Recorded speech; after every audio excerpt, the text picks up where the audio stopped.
Hey, I was in a video for Jubilee. Yup, that's me. Let's talk about it. And yes, I have some facial hair now. It was a month between filming and the release of the video, and then around another month for me to come around to making this video. I know my channel's been active for over 4 years. This is my comeback video, if you will. And this is my pet bird, Mitu. He's going to be joining us for this video, so welcome him to the channel. Before I get into the background of my experience at Jubilee, I just really wanted to give a major thank you to the Jubilee community for all the support I got in that video. It really means a lot. In fact, here are some of the amazing and supportive messages I've gotten from all of you.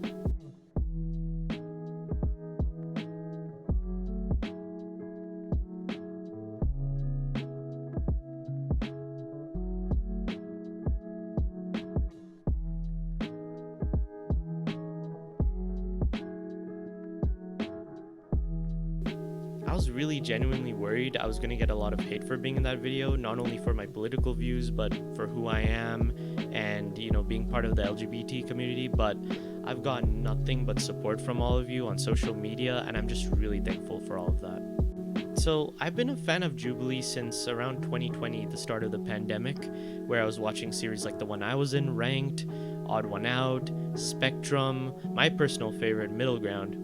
Hell, even the romance ones were pretty good, like Versus 1. At first I was just a fan, but naturally the more I watched, the more my mindset shifted into, maybe I can add something productive to these discussions.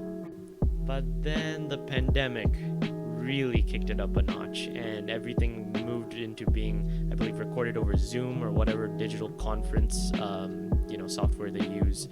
And this was also, unfortunately, the time I stopped watching Jubilee videos for a while.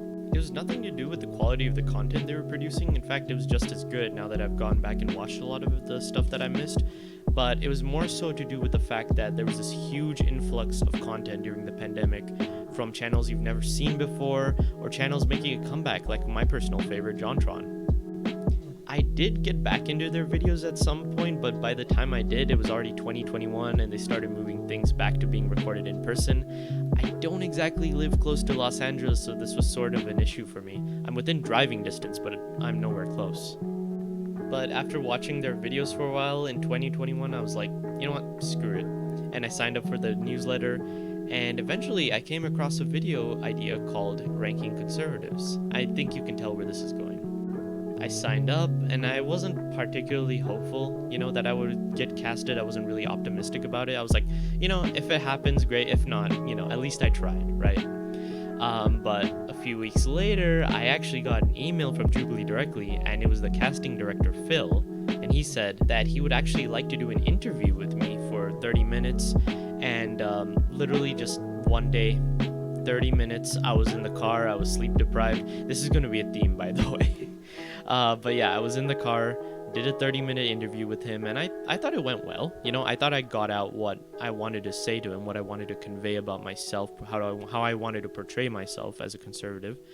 And ended the interview being like, okay, hopefully I get, I hear something back from them. And lo and behold, I got casted for the video. A week later, submitted all my submission details as soon as I could, and I was like, you know what, I'm set. Or so I thought. There was still the issue of commute, and I didn't really plan things through. But on the night of, I was in a sleepover with my best friend. We were just playing video games, and I shot the question to him. I'm like, hey, I'm going down to LA to film this thing. Do you want to come with me? And for whatever reason, he says sure. And so we set out in the dead of the night towards LA. And suffice to say, we were pretty tired as well because we didn't end up sleeping. We knew that being deep sleepers, if we had slept, we would have slept through the entire thing and not woken up on time. But anyway, we set out in the dead of the night. I started out driving. I was listening to Talk is Jericho, where Chris Jericho, and by the way, check out the podcast, amazing podcast, where Chris was talking to his cousins about his childhood. Interesting episode as it was, it still wasn't enough to keep me fully focused and awake.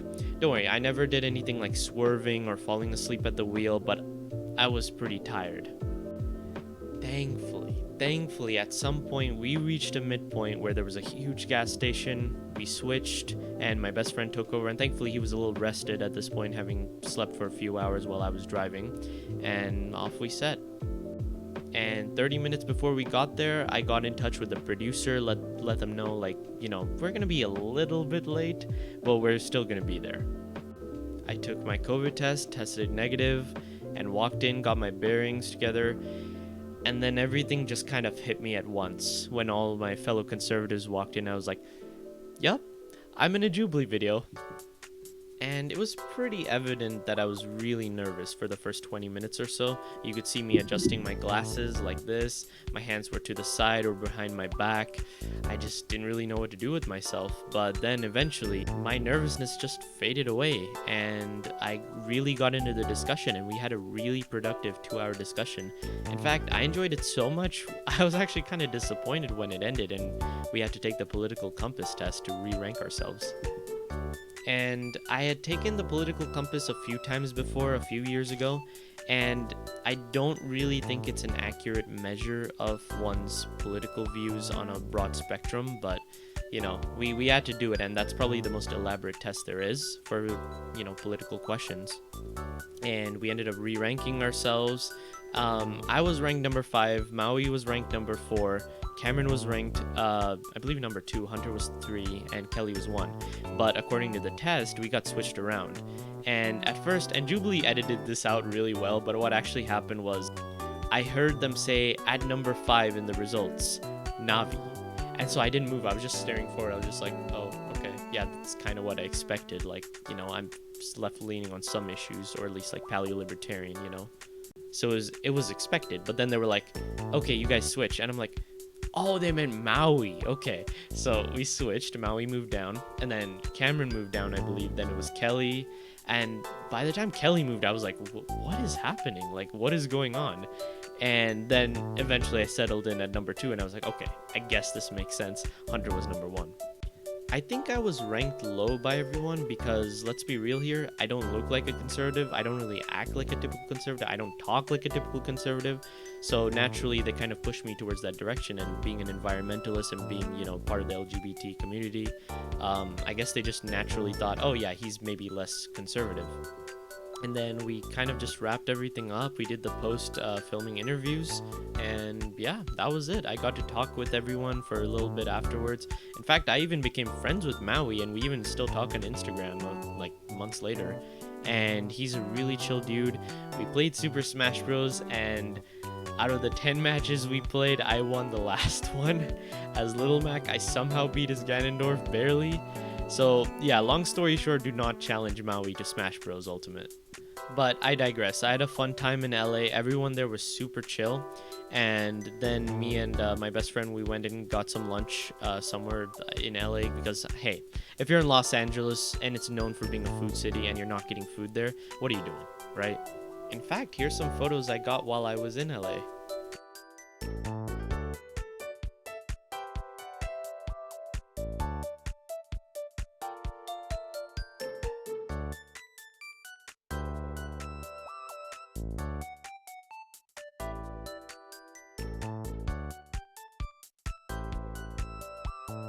So now, probably the part you've been waiting for. I'm gonna give my thoughts on my fellow castmates' views. First up, Hunter. Honestly, overall he was a pretty chill dude. He was ranked number 1 according to the test, and according to everyone else, he was ranked number 2. And I think his views were pretty similar to mine, aside from his more traditionalist mindset and his religious views. He gave some really interesting views throughout the discussion, and one thing I really wanted to hear more about that Jubilee left out of the video was his solitary confinement experience.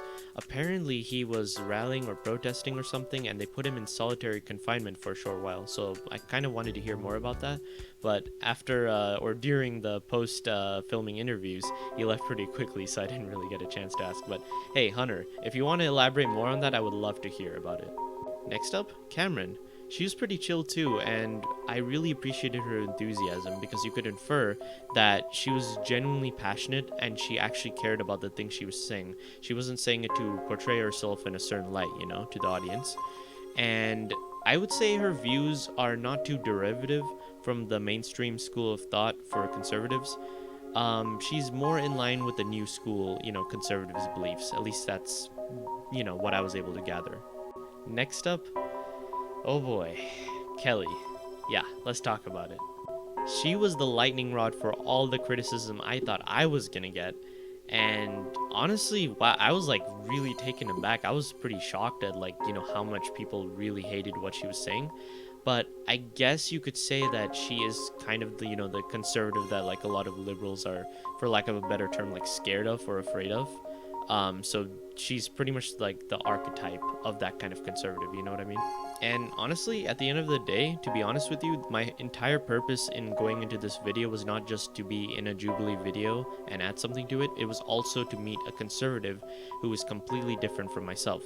We didn't agree on much, if anything, and I really respected that she was like so open about her view. She didn't really care about any potential backlash she would receive from the community as a result of expressing her view so openly. Again, didn't agree with most of what she said, but yeah, her views on LGBT stuff, just general, her social values, I didn't really agree with much of anything, but I can see why she had those views, and actually I'd like to go into something else regarding what something she said. So she claimed in the video that her religious views, her conservative values, her political beliefs were all separate from one another and weren't correlated. I would argue it's the exact opposite. It's pretty clear to anyone else from an outside perspective that her very strong religious beliefs and her very traditionalist mindset, like very, very traditionalist mindset, directly impact her political beliefs. You can see in someone who I'm not even that big of a fan of, but I'm just using him as an example, is Ben Shapiro. He's admitted that his religious upbringing has a direct impact on his political beliefs.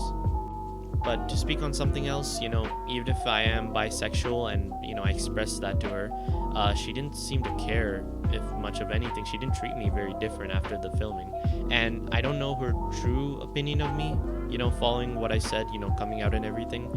I do know she doesn't support the LGBT community, and I didn't specify that I'm bisexual. I just said I'm part of the LGBT community. She didn't say she supported it, and that's kind of just where we left off. She didn't say anything after the filming like, hey, I'm not cool with you being bisexual. She never did anything like that. Lastly, my boy Maui.